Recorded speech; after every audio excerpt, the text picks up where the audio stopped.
Those online, can you hear us? Yeah, loud and clear. Same here. I hear it okay.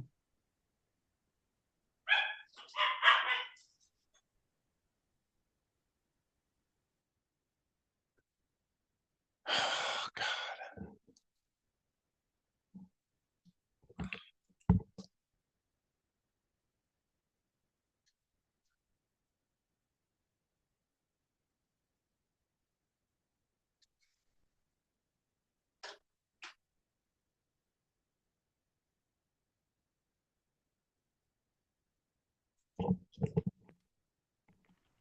It shows that the podium microphone is on mute.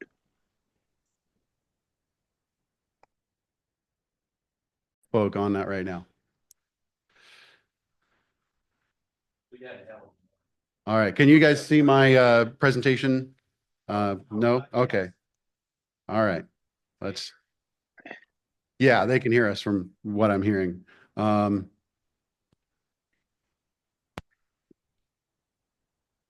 need to share my screen. That's what I need to do. Hey, there I am. Share screen. Sorry about the delay here, folks. There we go. Now we're looking serious, aren't we? Yeah. There we go. All right. So who here has heard of DART? Okay, good. You guys want to just tell the rest? Thanks. All right. No, I'm kidding. So DART, or Disaster Airlift Response Team, is we use general aviation aircraft for disaster response. It's a program that uses general aviation aircraft, Cessna 172s. So we've got some Piper Cubs on there this year, some J3s, a bunch of unique aircraft. There's a Chinese-built trainer that's been in the event a couple years in a row now.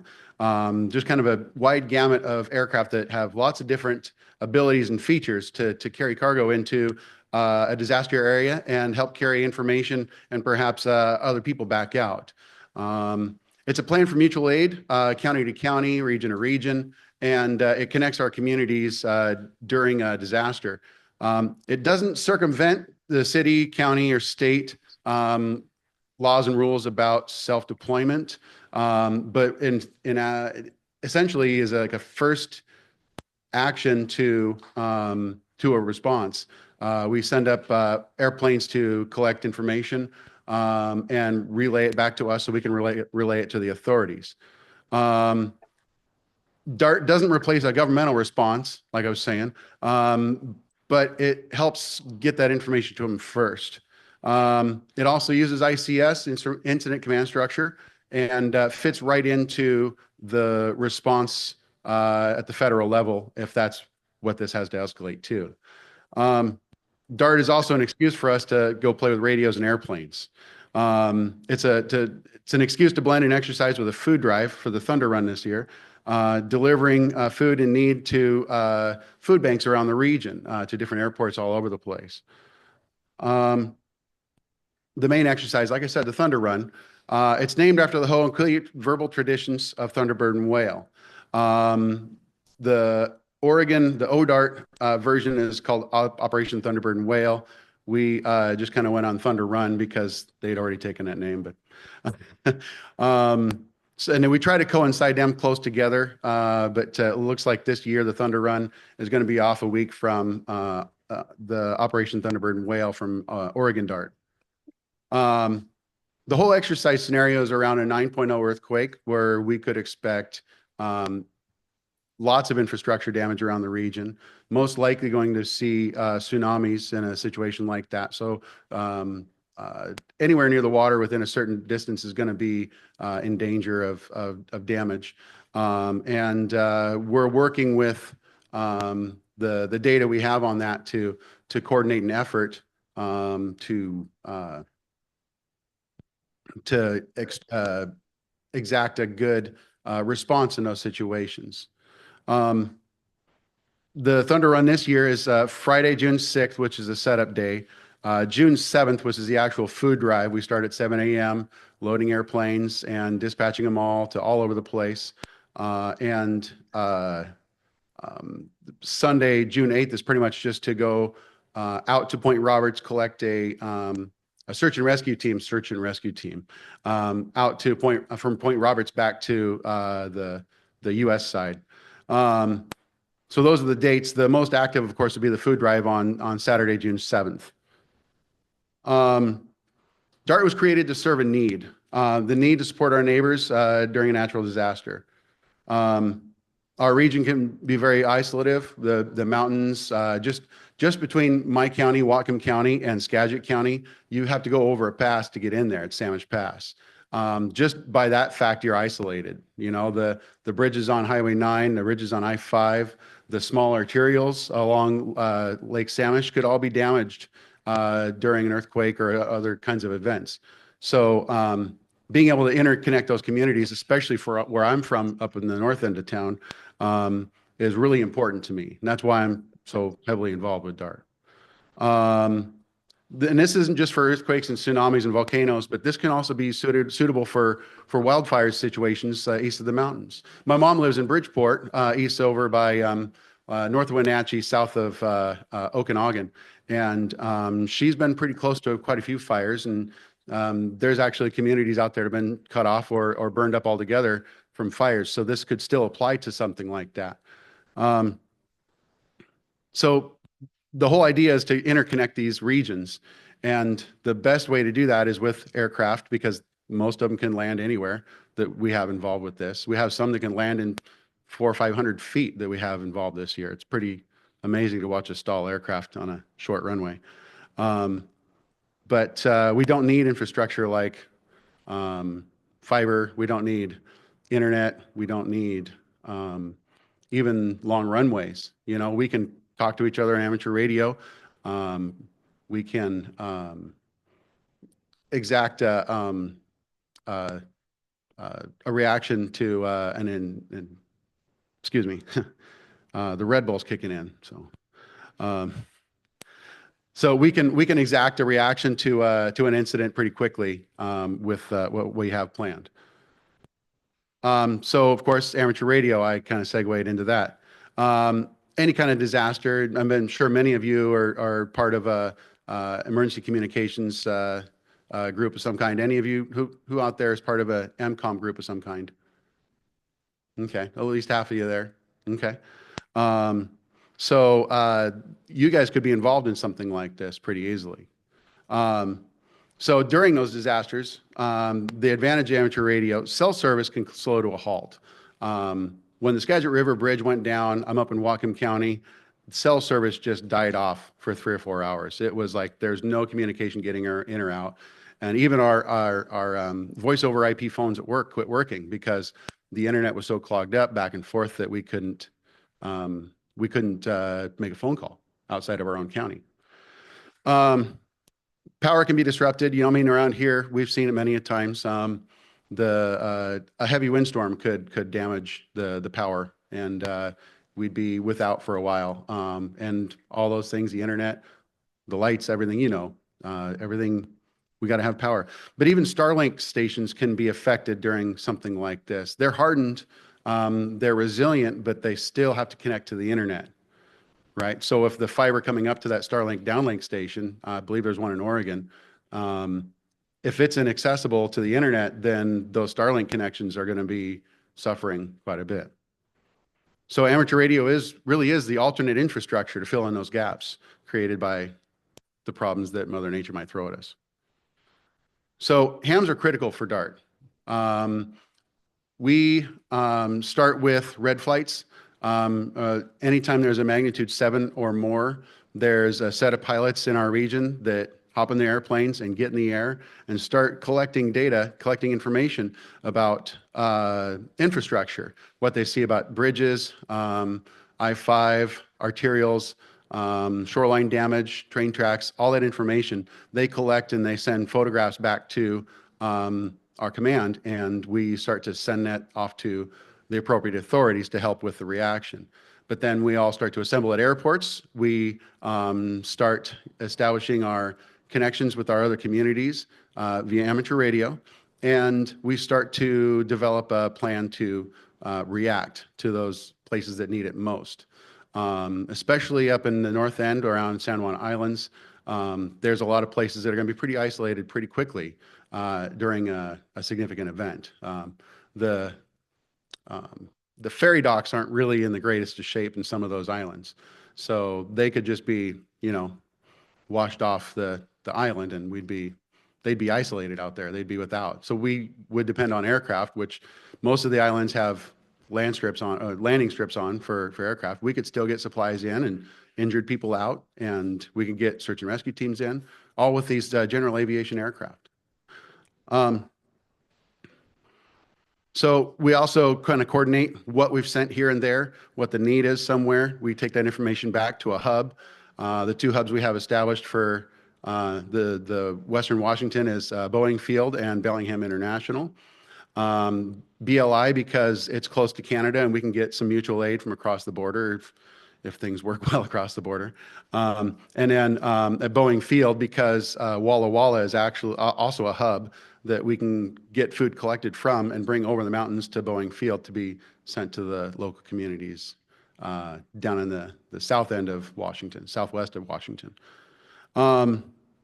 So we collect all that information, we track where it's all going and what we've sent there. We're making sure that the aircraft also get there appropriately, that they've landed and we've got their landing confirmation, so we know everyone's safe, so that no one's missing, right? That's one of the more important things about the amateur radio side of the DART thing. And Frank Wilkowski, Frank, raise your hand. He's written a whole bunch of forms and documentation for us to use. It's going to make that job a little easier because last year I was spinning around in circles trying to keep up with it all, and we only had like 22 aircraft at the one airport that I was working with. It was nuts. It was crazy. So testing, we try to get at least 2 tests in before the actual exercise, so we know what to use and we know how to do it. And the goals are here to practice making those regional connections from Whatcom to Skagit County, Skagit to Snohomish, or even from Whatcom to Walla Walla. One of our goals is Boeing Field to Walla Walla, where our main distribution hub is on the other side of the mountains. Trying out new and old technologies. We use repeaters. We use direct links. We use WinLink when we can. We've tried to use HF voice in the past. It hasn't been all that successful, but the sun doesn't always cooperate, right? And dialing in those configurations, NVIS antennas, locations of antennas for VHF and UHF. And we're set up at an airport, so we've got to work with airport management to be ready for that kind of situation. For the actual exercise, all of a sudden we go from not just amateur radio, but a whole bunch of logistics too, because you've got, in our case, we had 2 U-Haul trucks full of food at the airport, and we've got to get this 20,000 pounds of food into a bunch of airplanes that only take 800 pounds at a time most of the time. So divvying it up, making sure that enough is going to here and to there is a real logistical challenge that we work through during the exercise. Hopefully so it's in our heads and written down and documented so that it'll be easier when the actual event does come. And human connections, of course, too, because we're at the airport for the exercise. We're working with airport management and airport safety and security. We're making good connections with them so that in the future, when we work with them, they recognize us and they're willing to work with us on it. So far, we've had great connections with all of our airports, and it works. Over the last 10 years, it still works well to this day.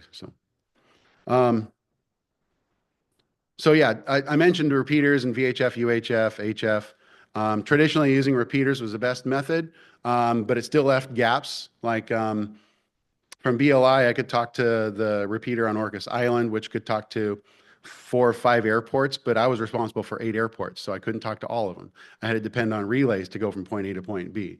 So WinLink was a nice way to connect with that, but WinLink still left the gaps of we're using WinLink nodes that use the internet. If the internet's not available, we're kind of out of luck, right? And then coordinating a WinLink peer-to-peer connection is can be a real challenge when you have to relay through several repeaters to get to your other station. So that's one of the big gaps. The HF gap, of course, the HF voice gap is a difficult one because, like I said, the sun doesn't always cooperate. Generally, it doesn't cooperate on the day of an exercise or a test, I found. So, yeah. So we did a test a couple weeks ago, and about the time we all get on the air, the KP index was up to 5. So it made for some interesting data, but we were able to still connect 6 airports in my region. So it was a successful test, if you ask me. So yeah, the HF voice thing has been difficult. The best solution so far we've found is VAR AC. I don't know who's familiar with VARA, the sound modem. A few of you out there, yeah. It's also a modem that you use for WinLink stuff too. It's quite a bit faster than Packet. VARA HF is also pretty fast too, compared to RDOP or something along those lines. That's kind of the direction we're headed because VARA is an all-in-one solution. You turn on beaconing and it's like checking into a net. You see it on your screen. There's Whiskey 1 Alpha Bravo at this airport. I see him signed in now, or I see him on my beacon list. Now I know he's available. It gives me a signal report and everything. So I know that I can reach that station. And then all the other stations, as they check in, we'll see them on that beacon list. And it's like checking into a net and you don't have to do anything. It's pretty awesome. But you can also broadcast messages from VAR AC, so that everyone gets that. Like, hey, everybody get online, send me your airport info, send me, whatever you can, send me forms, et cetera, et cetera. But also in MCOM mode, we can use forms. We can send a standard form, an ICS 215, ICS 214, the standard messaging, is it 213? I can't remember now. I know it starts with a 2, ICS 2 something. So being able to send forms in the same application as everything else is pretty amazing, because then you get a standard form at the other end, just like everyone's kind of expecting an emergency communication situation.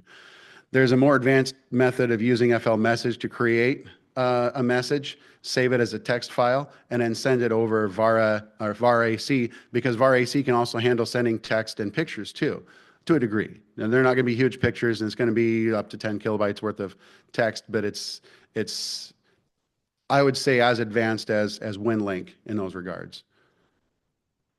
So if you're interested and you want to get involved with this, I can help you get set up with an airport nearby, and get you involved. I think for here, the nearest airport would be Boeing Field, BFI. And I've got the contact info for the comms lead there. I can get you set up, and you can join in if you'd like. We just need to know like airport, seaplane port, VHF, UHF, what you're capable of. The same kind of things you'd have on a Aries sign-up sheet, right? And then, of course, whether you can run off grid with solar or batteries. But also, if you wanted to just donate, we're looking for cash donations too.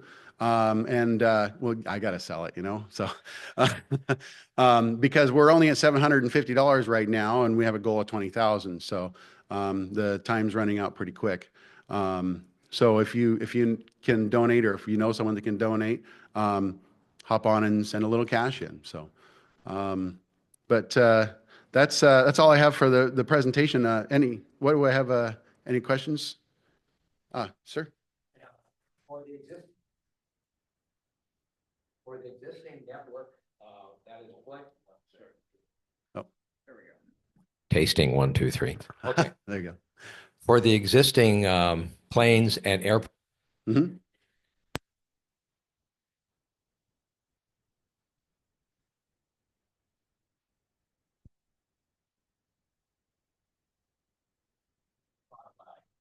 So for the existing network right now, planes and the airports, do you have a ham at each of those? Yes, we do. In most stations, we have a team of hams. Okay. We try to send out at least 2 for each station. At the hubs, we try to have more. 6 or more usually is better, because you're coordinating many different methods of communication. And then you're also handling information coming in and out from airplanes arriving or leaving, you know, Okay. because every one of those airplanes that arrives turns into a form. And then that form gets sent to the airport they arrive from or that they're departing to. So they know they're coming and they know they've arrived. And have you guys taken into account the probability that a number of those airports, if we have a 9-0, are not going to be usable? Yes, and that's exactly why we're using so many different airports during an exercise like this, Okay. because we want to make sure that everyone gets the practice of working with their airport and getting familiar with it and making relations there in case of an emergency, they can show up. There was another question here. Is this thing working? Oh, okay. Sounds like it. Two questions, actually. One, are you a 401c3 or whatever it is? Yes, Oh, yeah. In okay. fact, if you click on that link, it goes to our collection company that does they're a 501c3 Okay. organization. It's called 30 for 30, I believe.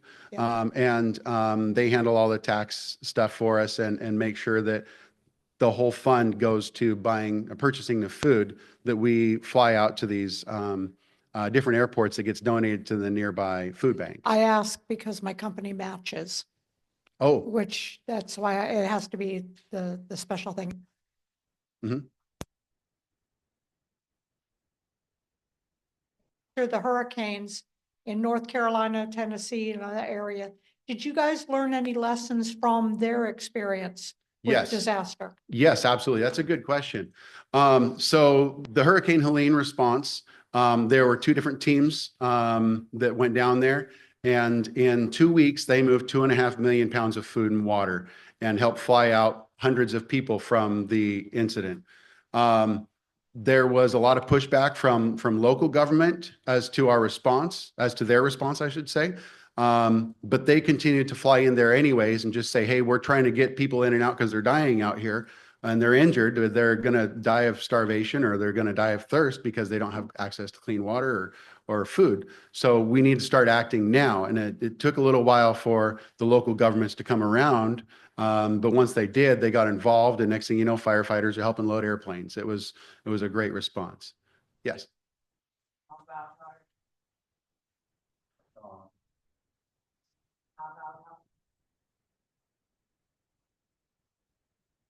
How about Harvey Field in Snohomish? I would love to have Harvey Field in Snohomish. Actually, I grew up in Snohomish, so I've been down to Harvey. I've eaten a few $100 burgers down there myself. But I would love to get Harvey Field involved. They would be a great one, except for the part where they're close to the river. That's my only real concern, is they're kind of low on the floodplain. But it's worth looking at because it's always an option. They were only flooded one time that I remember because of the dike giving away. Yes, because the dike gave away. I was about knee-high to a grasshopper then, believe it or not. And yeah, all airports, in my opinion, all these airports should be accessible to DART. I would love to have relations to all the airport managers and really be able to just throw a team out to any airport and say, here's where you're going to set up. This is how we're going to respond.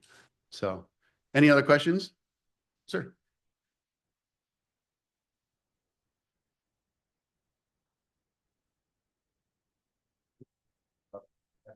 Turn it on. No. Is this it? I got There we it. go. Okay. I live over in Gig Harbor between the Narrows Airport and the Bremerton Airport. Mhm. Bremerton is a bigger one. Amazon uses it all the time. They The do. Narrows, it's narrow. Yes, it is. And they're in a little contest right now with some people about chopping the trees down that are at the end of the runway growing up into the flight path. Yeah. Are either of those airports in consideration for something like this? Those would both be good airports for this exercise. The Narrows is actually up quite a bit higher and far enough in that it's not going to be a tsunami hazard. The Bremerton Airport, that's the one south on Highway 3? Yes. Yeah, that's a nice airport too. And that one's got enough room that they can do motocross on one side and still land aircraft on the other. So Yes, that's I've done that. oh, okay. Familiar then. So That would also be a good airport for something like this. If the exercise continues to grow and if food donations and money donations improve, we could potentially throw some aircraft down that way too. Absolutely. Okay. One of the things about the Gig Harbor area, the peninsula, Key Peninsula, Mhm. we are the northernmost and westernmost part of Pierce County. Mhm. And we're across the bridge from Tacoma. And our other bridges, when I bought my first house out on Heron Island 25 years ago, they told me that the Purdy Bridge was under consideration for being rebuilt. Mhm. They are still saying the Purdy Bridge is under consideration for being rebuilt today. So in an earthquake, the bridge could potentially just be a hazard. If you sit down at Massimo's for a good Italian lunch and watch the bridge as an unladen four-wheel drive Ford F-150 drives across it, you will notice that the bridge slabs move. The new quite a Galloping bit. Gertie. Yeah. So would it fall down in an earthquake? I'm surprised it hasn't fallen down yet. Well, hopefully the waviness of that bridge indicates that it's flexible enough to handle some weight, but could also mean that it's not connected well to its piers, and it could be a hazard down the road. Absolutely, and that would disconnect an entire community, and that's the premise of DART is to bypass those bridges, to fly right over the top of them with whatever you guys need. So that's the plan. So Anybody else?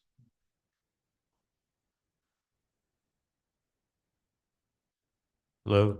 Yeah, I just have a comment. I flew from Renton to Shelton one year, and I also was at Boeing Field in the ham capacity.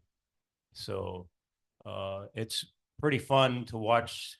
And they had the Boy Scouts there, I think, or some youth group, and they were the ones loading up the cargo and the food and everything like that. So it's a pretty amazing operation that happens. It's not, there's a lot of involved. There's the land side, the logistics side, there's the comm side for the hams, and then there's the pilots and the operation that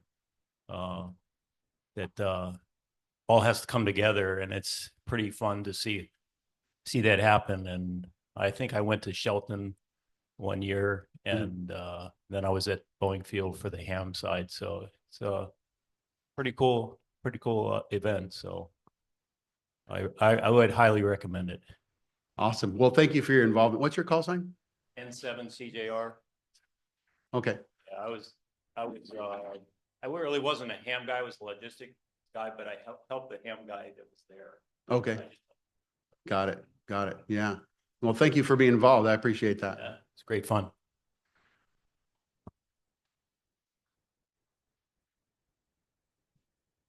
All right. Two things. One, a suggestion. Sure. In your presentation, put a map of the airports that you. Oh, let me share a screen real quick. I've got a map handy. Just got to get a web browser open here and pull that up. That was one of the things I changed last year is I didn't have any maps to airport locations or anything. And it was like, well, where's this one at? Where's that one at? And most of the pilots are okay, but the staff on the tarmac, they're not pilots, they're radio people, or they're, people that can push around pallets of food. So it was nice to give them an idea of how far this pilot's got to go with that amount of food. So they have an idea of what it means for that pilot to go that far. You load a Cessna 172 up with 800 pounds of food, you got the pilot and half a tank of fuel, half of 2 tanks of fuel. And that's it. Not very much. And if they've got to go to Port Angeles from Bellingham, it's a pretty long haul, especially for a solo pilot. DART airports. With the search and rescue side of things, we've been using CalTopo so much that I've bought my own account. It's an amazing piece of software if you guys ever want to try it out. Let me share this.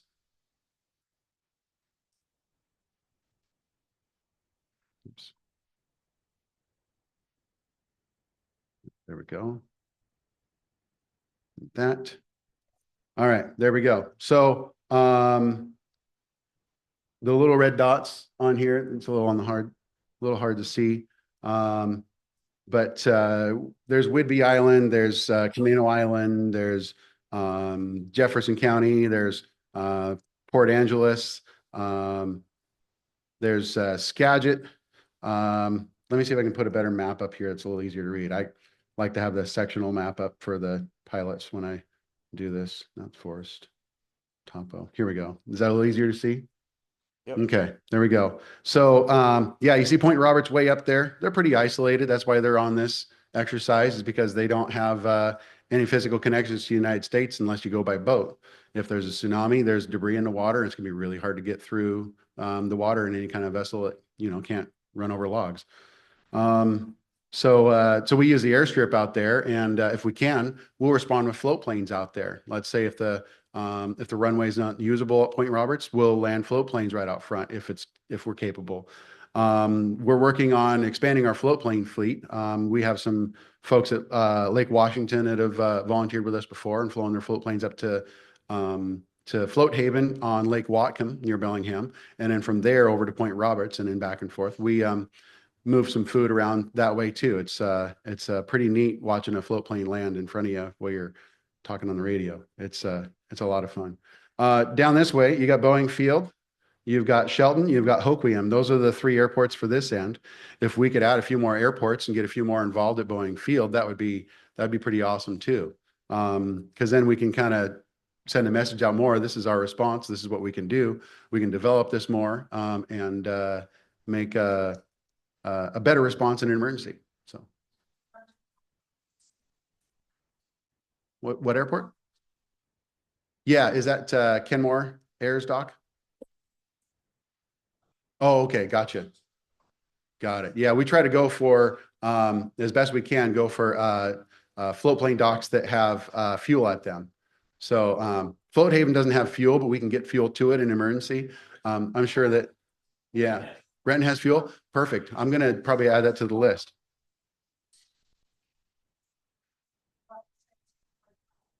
Gotcha. I'll yeah. I'm gonna look into that one. If we can get more seaplanes on board.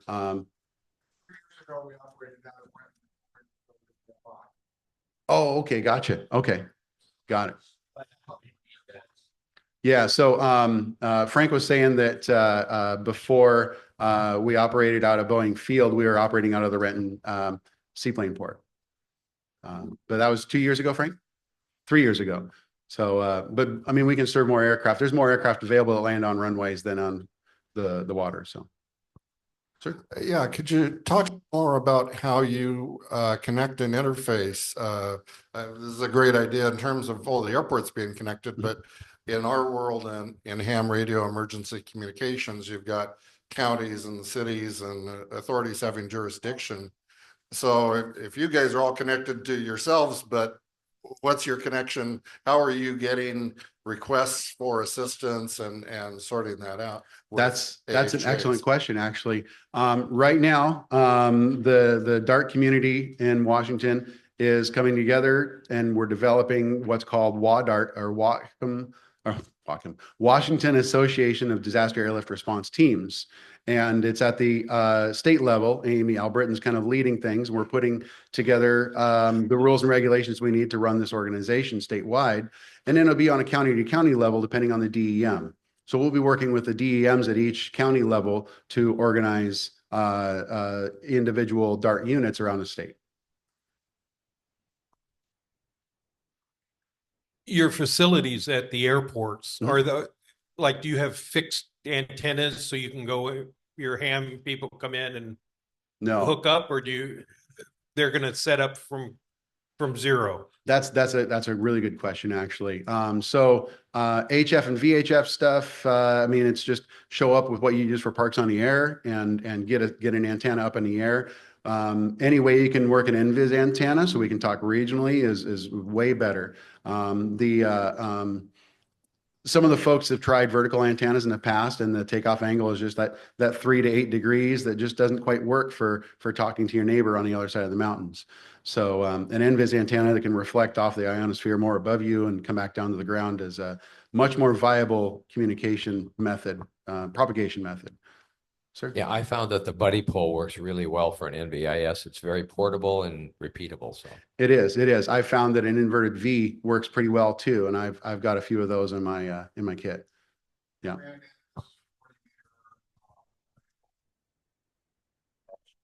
There you go. That Frank said that.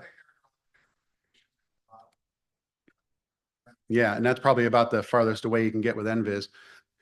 But yeah, Frank said that the Boeing field team was using a buddy pole arrangement last year in an NVIS configuration and was able to reach Nevada from Boeing field. So the NVIS with a buddy pole is usually a dipole and about 12 feet to 16 feet up on the tripod. For 40 meters, it'd be 16 feet. Yep. Yep. Yep. I have a question. Sure. Okay, I recently moved into the Anacortes area, and I've got plugged into the local community, and certainly your comments about being stranded out here in the event of a problem makes a lot of sense to me, because we are geographically, we're essentially on an island up here. There is a local airport here that's not on your indicator list. And and there's a local ham group. How can we integrate with this sort of situation? I don't know if any of us have airplanes or anything like that. Yeah, you know, that's a good point, George. George is on Fidalgo Island near Anacortes, or in Anacortes, and that can be pretty inaccessible after an event. So that would be a good airport to put on the list, because they've got an airport that's just right outside the city, just west of the city. And it's a pretty decent airport. The problem is we haven't been able to communicate with management for that airport to cooperate with this event. So that's part of this. The pre-up for this is meeting with our airport managers. We added Kendall Airport, which is way in the East County, Whatcom County, because we were able to add managers into the group and they were excited to join in. It's not always the case. You know, I had to meet with Bellingham International manager a couple years ago, and it was honestly a little unnerving, because he's kind of a big dude in the community. So he's like third in command for the whole county's port business. So there's that part of it too. Yeah. Can I suggest you send me information, and I will communicate with our local people, see if I can help you make that connection. You got it, George. Let me email, and I'll try to follow up with that. Okay. And George, if you'd like, I can get you in touch with Dean Becker. He's he used to be at least the president of the radio club out there in Anacortes. I know of Dean. He's a member of the club. I'm in the same club. Yeah. Talk with him a little bit too, and maybe that would be a good place to start. If we need to get in touch with the airport management, it might be a little late this year with the event coming up, but it's certainly one we can add to the list. Okay, thank you. Oh, stop sharing, of course. Yeah, you bet. Gotcha. All right. Well, any other questions, comments? Sir? Much from the south sound, Lugia, Chehalis airports. We have a stop at the Shelton Airport, but I know there's plenty of other airports down there. We're also working on a connection, a tribal connection with I can't remember the name of the tribe to the south of Olympia, but they want to have a bit of cooperation there too. And there's an airport to the south of Olympia near Centralia or Chehalis that. Yeah, that would be involved with the DART exercise in coming years. We're still working out the details for the airport. All right. Can you talk a little bit more about the ham equipment that you use in this exercise, and what sort of equipment would you be looking for in future years? Sure, absolutely. So you want to kind of guarantee communication as best you can. And the most reasonable thing is a 100-watt rig that you can bring out into the field. And I use a Yaesu FT891. I have a RG58 coax that goes up the mast.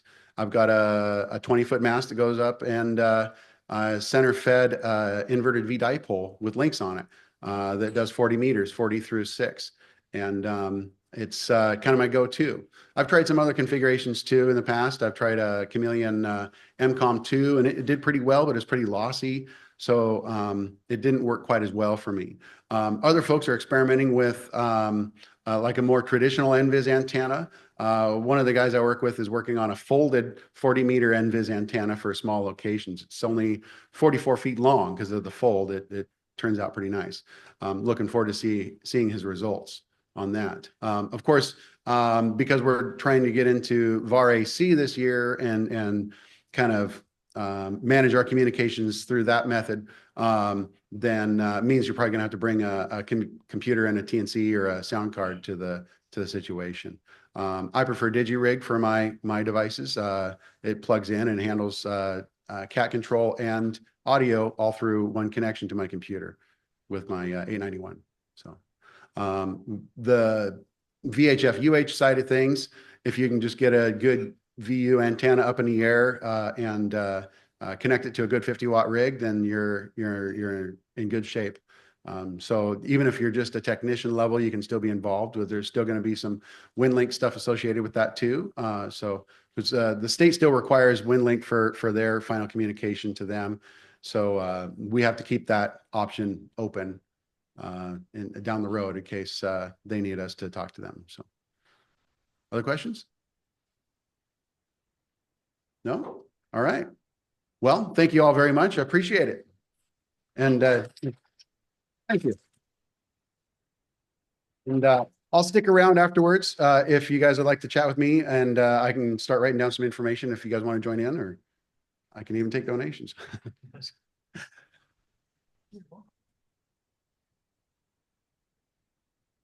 Thanks for a very inclusive presentation. And I probably got to speak up a little bit more to get out.